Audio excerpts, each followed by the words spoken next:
আজকের ভিডিওটিতে থাকবে বাড়িতে আমরা কোন ধরনের সোলার সিস্টেম ব্যবহার করব তার বর্ণনা এবং সোলার সিস্টেমের ধোঁকাবাজি সম্পর্কে। ভিডিওটি একটু লম্বা হতে পারে, তাই ধৈর্য সহকারে দেখুন। কয়েক প্রকারের সোলার সিস্টেম প্রচলিত রয়েছে, তবে বাজারে ফ্রি বিদ্যুৎ সারা জীবন এটি একটি ধোঁকাবাজি এবং প্রতারণা ছাড়া কিছুই না। আমাদের বাড়িতে সাশ্রয়ী মূল্যে কোন সোলার সিস্টেমটি ব্যবহার করব সেই বিষয়ে আজকে আলোচনা হবে। মূলত হাইব্রিড এবং ডিসি সিস্টেম সম্পর্কে আমরা আলোচনা করব।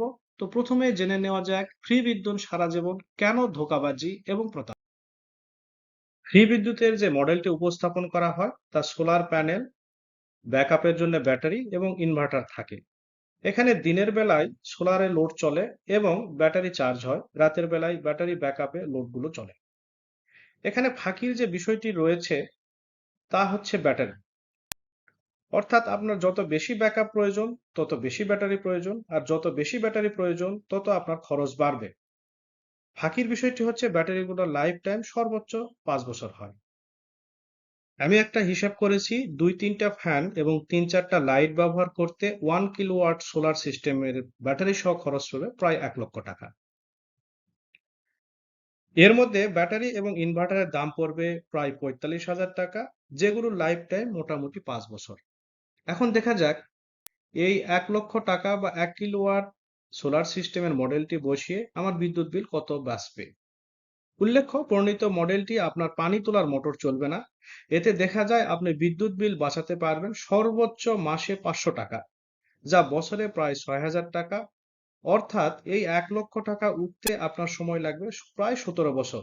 কিন্তু ভেবে দেখুন, 5 বছর পরে আপনার ব্যাটারির লাইফ টাইম শেষ এবং ইনভার্টার গুলাও এর বেশি দিন চলবে কিনা সন্দেহ রয়েছে।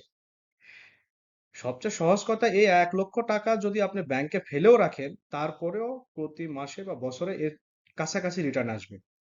আর আপনি বুদ্ধিমান হলে এই টাকা তো ইনভেস্ট করে ব্যবসা করে আরো বেশি লাভ করবেন। তাহলে আমাদের কি সোলার প্যানেল ব্যবহার করব না, বা আমরা কোন সোলার প্যানেল ব্যবহার করব? পরবর্তীতে আমরা চলুন দেখি আমাদের জন্য আমরা কোন সোলার প্যানেল ব্যবহার করব। আমরা যারা লোডশেডিং হতে বাঁচতে আইপিএস ব্যবহার করি বা করতে চাচ্ছি, তারা হাইব্রিড সোলার আইপিএস ব্যবহার করতে পারে। আপনি নিশ্চয়ই আইপিএস বিদ্যুৎ বিল বাঁচানোর জন্য ব্যবহার করেন না, বরং আপনি ব্যবহার করেন লোডশেডিং এ আরামে থাকার জন্য। এই আইপিএসটি সোলার হাইব্রিড আইপিএস দিয়ে পরিবর্তন করতে পারেন। আপনি এতে লোডশেডিং এ কিছুটা স্বস্তিতে থাকবেন এবং সামান্য কিছু হলেও বিদ্যুৎ বিল বাঁচাতে পারবেন, এবং ভবিষ্যতে সোলার জগতে আপনি প্রবেশ করতে পারবেন। এই মডেলটিতে ব্যাকআপের জন্য ব্যাটারি চার্জ হয় এবং সোলার প্যানেল থেকে চার্জ হয়।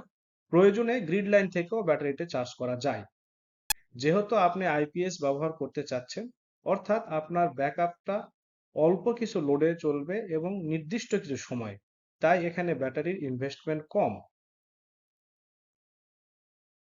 সর্বশেষ দেখাতে চাই, যারা লোডশেডিং থেকে অল্প খরচে বাঁচতে চান তাদের জন্য এই সিস্টেম একটি সম্পূর্ণ ডিসি সিস্টেম। এখানে ডিসি ফ্যান এবং কয়েকটি ডিসি লাইট থাকে।